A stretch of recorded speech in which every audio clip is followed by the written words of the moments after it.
So we now have to come out and speak out. As our revelations continue to be verified, we now hope American people can join us in eliminating the Chinese Communist Party.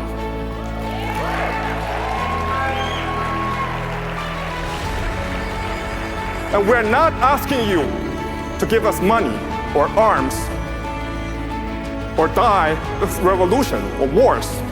All America needs to do is very simple. Stop supporting the Chinese Communist Party.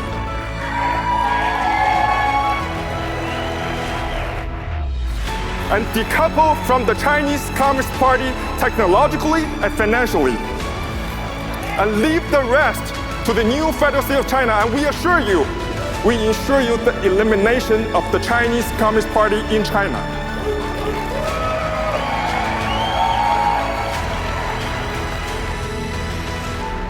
Today, hundreds of millions of people, the majority of them are working covertly in the party in China and supporting us. We have 21 chapters around the globe, and we are more united and determined than ever. And I truly believe soon enough, we'll stand atop the Beijing Pangu Plaza again and put Xi Jinping, the dictator, on a Nuremberg trial for his crimes and make it the devil's last night. That night, we will see the end of the evil communist regime. That night, we will reunite with our loved ones. And that night, for the very first time in history of that soil, we will see a free China, a new China, the new Federal State of China.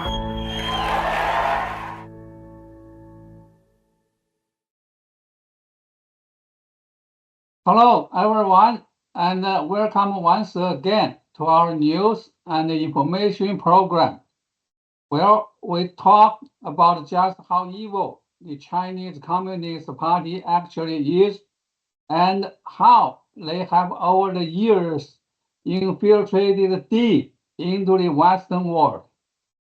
Once again, I'm here with Mr. Cao, who is from the UK, and my name is Sima, and I'm from the US. Hello, Mr. Cao, over to you now. Hey, Sima, my good friend, how are you? Hello to everyone. I hope you're all doing well. Now then, let's get started with our very first story. Taiwan-Israel cooperation on technology, medicine and defense is inevitable. This story is from Focus Taiwan, originally on the 9th of January 2026. Taiwan and Israel are likely to deepen cooperation in technology, medicine and defense. Deputy Foreign Minister Francois Wu said in an interview released on January the 9th. Wu said Israel respects Taiwan's leadership in semiconductors and artificial intelligence, making future cooperation inevitable. He cited a rise in Israeli delegations visiting Taiwan and said some cooperation already occurs indirectly, noting that US Patriot missiles used by Israel contain Taiwan-made chips.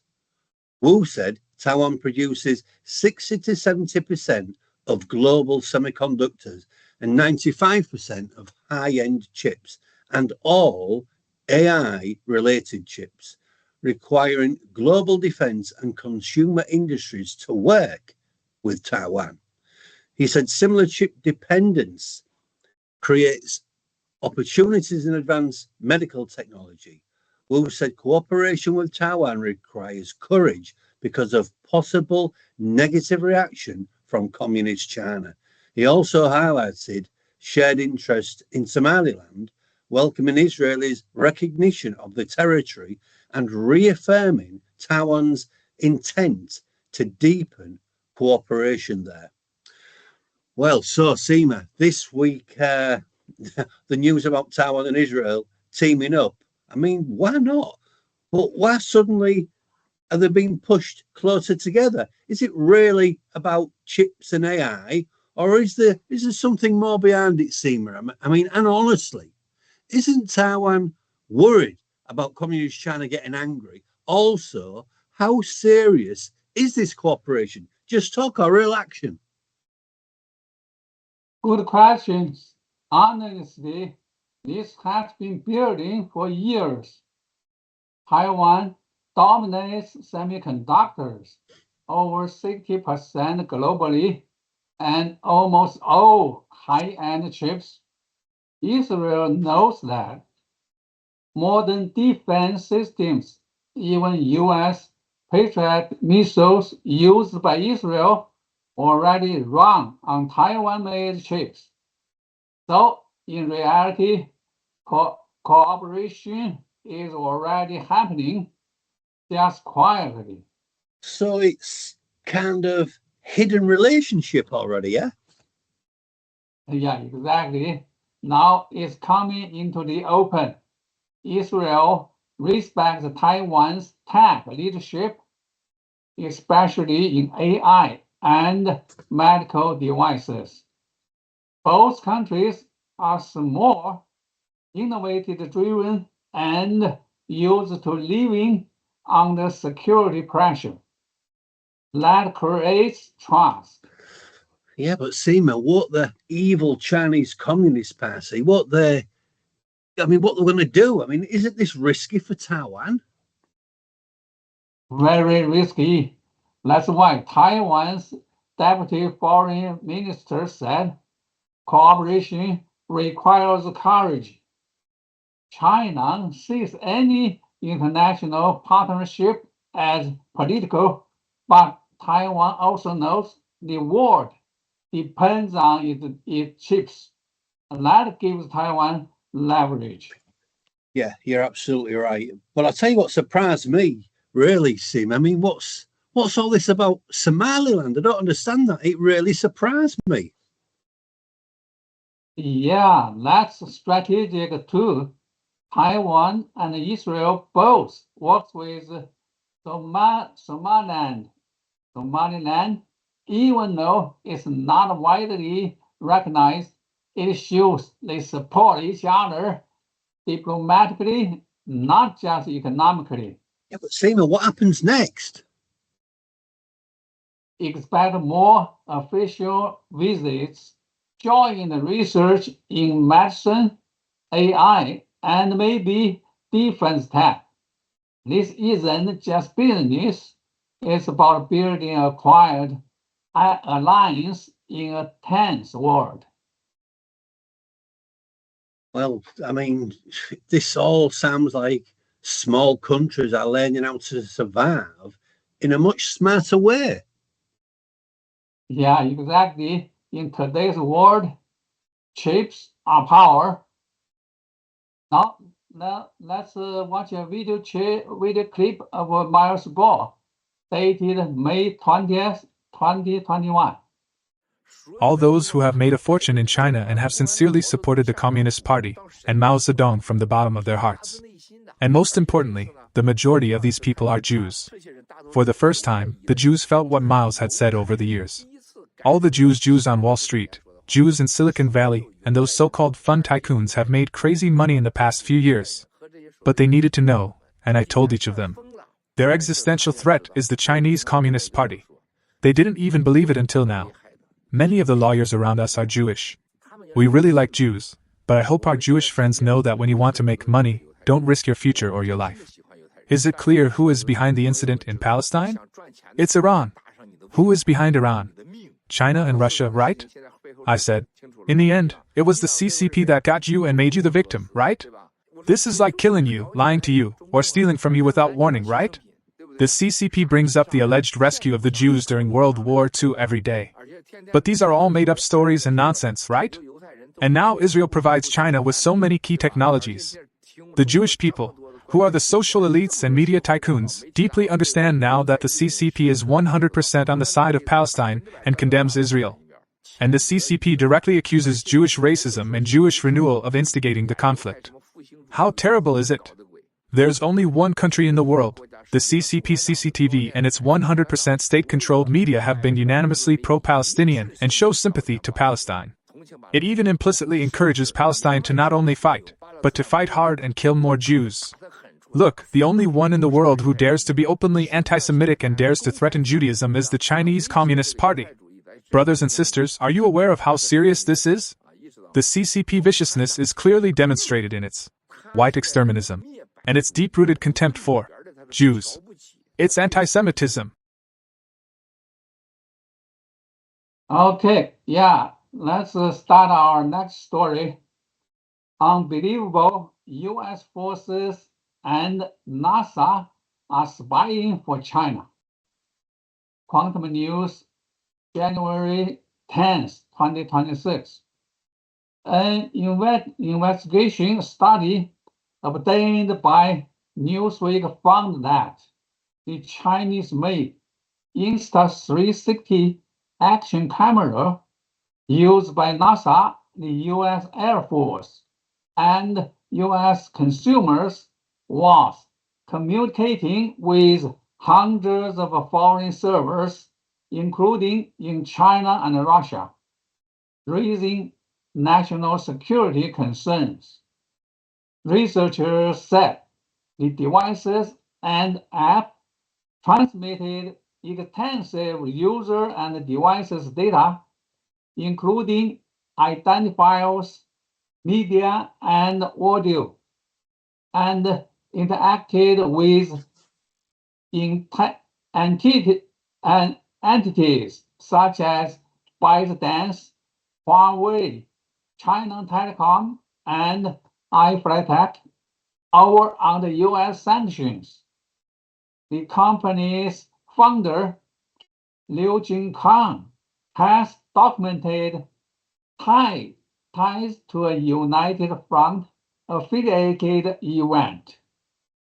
NASA confirmed it used the cameras without a prior security review, but said they were not connected to NASA networks. The U.S. military also observed the camera and sold them through military exchanges. Wait, what? NASA and the U.S. Air Force were using Chinese cameras that might spy on them? How is that even possible? Don't they check security first? And what kind of data was leaking? Just photos or something worse? This sounds crazy. Should people at home be worried too? Wow, I mean, yeah, it sounds shocking, but actually it's real. I mean, the cameras called Insta360 were quietly sending data to many foreign servers, including in China and Russia. Researchers found they collected device IDs, audio, video, even user info. That's way more than a normal camera should need. So this wasn't just random attack. It links to Chinese companies. Well, I mean, yeah, to be honest, exactly. I mean, the app connected with groups like ByteDance, Huawei, China Telecom Company is already under US sanctions. Even the founder has ties to Communist China's United Front, which pushes Beijing's influence abroad. I mean, that raises huge red flags.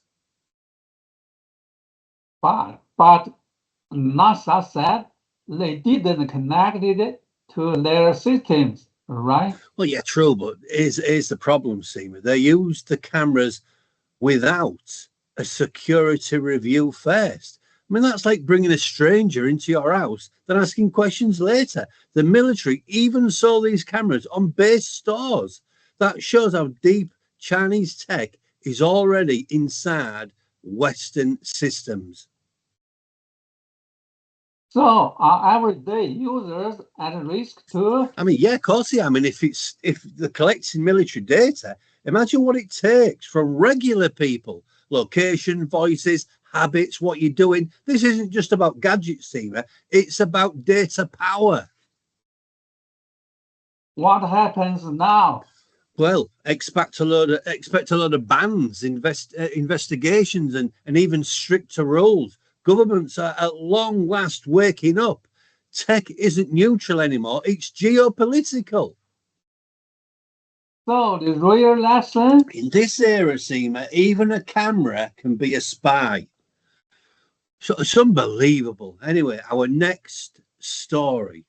The Iranian regime has cut nationwide internet access as protests continue across major cities. This story is from Fox News back in the 8th of January 2026. Iran experienced, as we all know, a nationwide internet blackout as anti-regime protests intensified for the second, third, and fourth week. I mean, it's just absolutely outrageous. We reported deaths of many, many protesters, thousands of protesters. NetBlock status showed that internet traffic completely collapsed after calls for mass protests, while reports indicated that telephone lines were cut in most areas. Ali Safavi of the National Council of Resistance of Iran said the shutdown began earlier that day and coincided with violent confrontations in multiple regions, including Lordagon and Isfahan. Well, where state media facilities were reportedly set on fire, the NCRI said many protesters had been killed by security forces using live ammunition, including Seema, women, teenagers, and children. Protests initially sparked by public collapse and inflation expanded into demands to overthrow the Islamic Republic, with general strikes, clashes, and attacks on government symbols across cities. Now, President Trump has warned many times that he will destroy the regime if they carry on killing protesters. Well, okay, Seaman, Iran, they shut down the entire bloody internet. I mean, it's extreme, but we all know that this is what authoritarian dictatorships do. Just how many people are actually dead in the end? It's absolute thousands of people being killed by the totalitarian dictatorship. We all know that by cutting the internet, it allows corrupt people to kill at will, and no information can get out. So, Seema, do you think cutting the internet actually stops the protest? Probably not, or just makes people even angrier? Sadly, this is a familiar move. When protests spread, Iran's regime pulls the plug. No internet means no videos, no organizing, no global attention. It's about control. And yes, many people are reported dead, including teenagers. Security forces use live bullets. That's serious. Yeah, of course it is. I mean, but so what started all this? Was it politics, Seema? It begins with money, currency collapse, crazy inflation. People can't afford food. But now it's bigger. Protesters are openly calling to overthrow the Islamic Republic. That's a red line for the regime.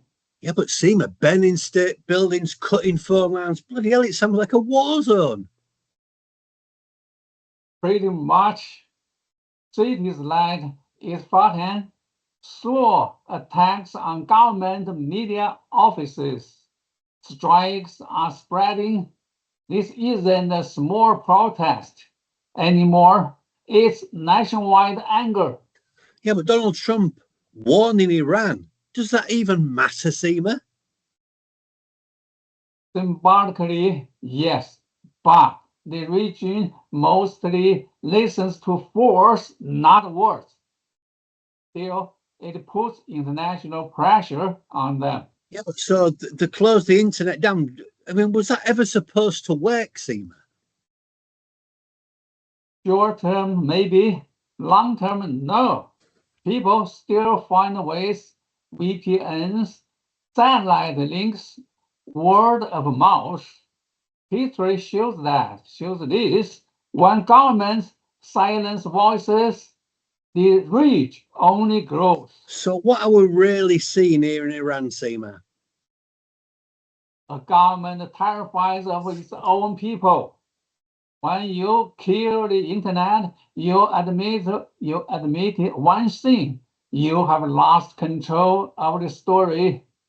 Yeah, I mean, you're So right. now, yeah, it's time for us to watch another video clip of Miles Gore, dated May 4th, 2020. Even if China no longer has the Chinese Communist Party, do not assume that everything will be fine. Iran is a complete failure. After the revolution, the people overthrew the emperor and established the so-called Republic of Iran at that time, and the whole country entered a disaster. This is why, once religion and politics have undergone revolutionary changes and the people choose the wrong path, the possible outcome may be worse than one can imagine. If there is a change of government power without a good plan, the result can be very terrible. After all, Iran was divided into 2 or 3 extremes of thought, and those must have interactions. One is old, one is new, one is the middle, and some are extreme. If these people's thoughts and ideas cannot be unified, relying solely on war to resolve the conflict will lead to an era of terrorism or warlords. That's the end of it. Everyone will fail. This is why so many things happened after the Iranian Revolution. It finally became a completely religion-controlled nation. A government that is completely controlled by religion lacks democracy and has missed the best development opportunities in the Middle East. This is because there is only one voice. When Khomeini returned to Iran, he promised that you don't have to pay for oil. The land is yours, the house is free, the eggs are free, and the oil is free. What happened in the end? In the end, it was all a scam. This is why it is important for us to develop our G-News and G-Coin at this time. Everyone must remember the core issues. When a national regime changes, no matter what the circumstances are, we must protect the 3 essential issues. The first is the personal security and family safety of all elites. For example, there are now hundreds of thousands of children studying abroad, including hundreds of thousands in the United States and the United Kingdom. There are millions abroad. In fact, the number of children studying abroad may reach nearly 10 million. These children are the real pillars and future of China. Even Chinese who have married overseas and don't want to go back at all are definitely the future of China. How to get hold of these elites who are wise and talented so that they feel safe and secure and are not affected by the domestic political turmoil or the threatening of the lives of their families at home. This will make them unable to study, work, or even survive in the Western world. This is the first important issue to protect. It is absolutely not allowing anyone, especially the CCP, to hide behind the people, particularly behind the overseas Chinese. Especially in the past few years, the CCP has almost successfully manipulated the Western countries, like the United States and Europe. Overseas Chinese students are all spies, and they all love the CCP. They will sacrifice for the CCP, not to mention being the CCP spies. This is absolute nonsense. However, don't underestimate the CCP's overseas propaganda in recent years. It has made everyone, including overseas Chinese, believe that the CCP cannot fall. Otherwise, the overseas Chinese will fall with it. When we are abroad, as long as people are anti-communist, they are anti-China and anti-us. The logic that as long as they are anti-CCP, they are anti-China is completely false. Through the whistleblower movement, we have told everyone we know that people who are anti-CCP must love China, and those who love China must be anti-communist. Chinese people are not equal to the CCP, and the CCP is not equal to China. In the past 3 years, the whistleblower movement has played a key role in this. Whenever we deal with anyone, including the West, we make it clear that we absolutely represent the interests of the Chinese people. We are anti-communist, but not anti-China. Okay, now let's talk about a very hard news. National security. U.S. needs to own Greenland to deter Russia and China. Reuters, January 9, 2026. President Trump said the United States needs to own Greenland to prevent Russia or China from occupying it in the future. Speaking at the White House on Friday during a meeting with all your executives, Trump said the U.S. would act whether they like it or not, arguing that failing to do so would allow Moscow or Beijing to take control and become U.S. neighbors. He said existing arrangements, including a 1951 arrangement that allows a U.S. military presence, are insufficient to guarantee Greenland's defense.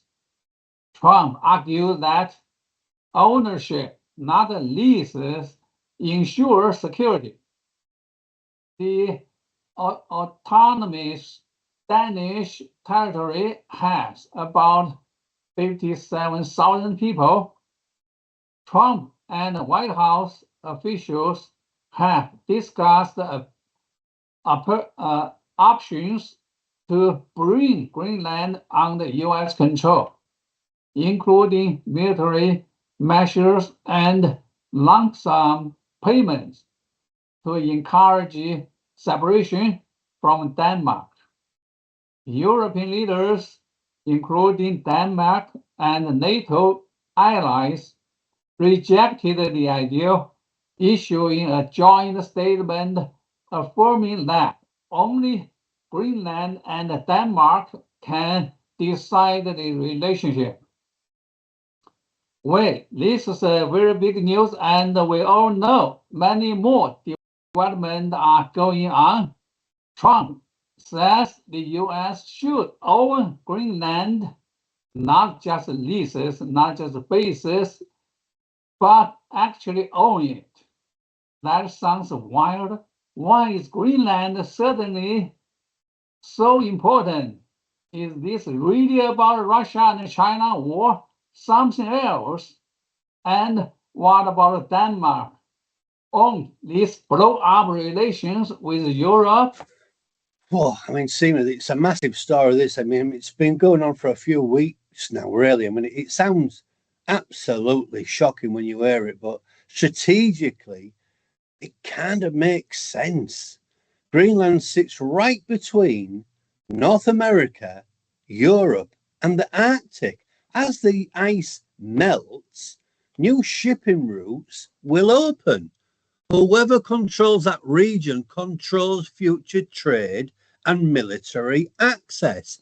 Russia and China are already expanding into the Arctic. But the U.S. already has a military base there, right? I mean, yes, since 1951, but Trump argues that simply leasing just isn't enough. In his view, and he's usually right, not always, but he's usually right, ownership means full control, no political limits. Trump is basically saying, if we do not lock this down, somebody else will. That still sounds extreme. Talking about military action? Yeah, but Seema, that's why Europe reacted so strongly. Denmark and NATO allies immediately said, hey, Trump, no bloody way, no way. Greenland has only 57,000 people, but it's autonomous. They won't want to be treated like real estate. So is this colonial thinking coming back? Well, I mean, Seema, in a way, yeah, it is, but updated for geopolitics in modern times. Today, it's not gold or land, it's missile defense, rare earth minerals, Arctic control. Great powers thinking maps, not moral, Seema. What happens next? Well, probably very long, very heavy diplomacy. No one expects an invasion. Well, certainly not yet anyway, but this sends a message. The Arctic is becoming the next global battlefield. So Greenland is no longer just ice? Wow, I'll tell you what, Seema, Greenland has never been just ice. It's the new Cold War. Even frozen lands become strategic weapons. Well, our final story. Communist China hacked email systems of US congressional committee staffers and aides. This is a story from Reuters on the 8th of January 2026. A Chinese hacking group compromised email systems used by staff of several powerful US House of Representatives committees, according to a Financial Times report dated January the 7th.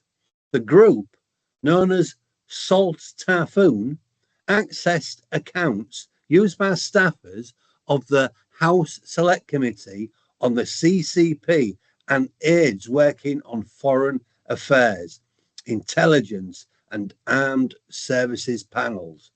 The intrusions were detected all the way back in December, and it remained unclear whether lawmakers' emails were actually accessed.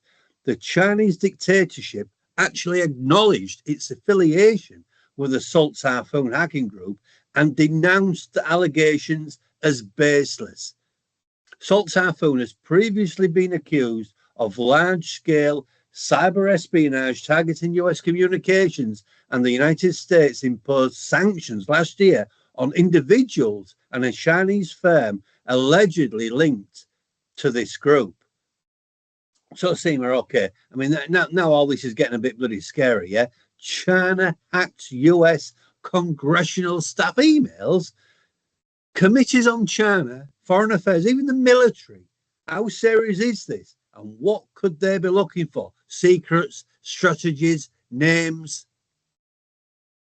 It's very serious. These staffers have written laws, plan hearings, and advise lawmakers. Their inboxes are like backstage passes to US politics. Even drafts and casual chats can reveal future policy moves. Well, yeah, you're right, but China admitted the hacker group exists. Then they said, oh, the accusations are fake. See, that sounds quite contradictory. Classic strategy. They acknowledge the group but deny wrongdoing. So the Typhoon has been linked to cyber spying for years. Think of it as digital surveillance, no guns, no bombs, just keyboards. Well, I mean, you're right. So this is modern warfare, yeah? Exactly. In the Cold War, spies met in dark alleys. Now they met in inboxes. Yeah, you're right. I mean, do we know if lawmakers themselves were actually hacked? Still unclear. Officials say the breach was found in December, but damage assessment takes time. Cyber attacks are linked to oil spills. Like oil spills, you don't see the full spread right away. Yeah, you're right. I mean, the US already sanctioned many Chinese hackers last year. I mean, did that do anything? It sends a message, but cyber war is hard to stop. Hackers don't need visas. They don't cross borders.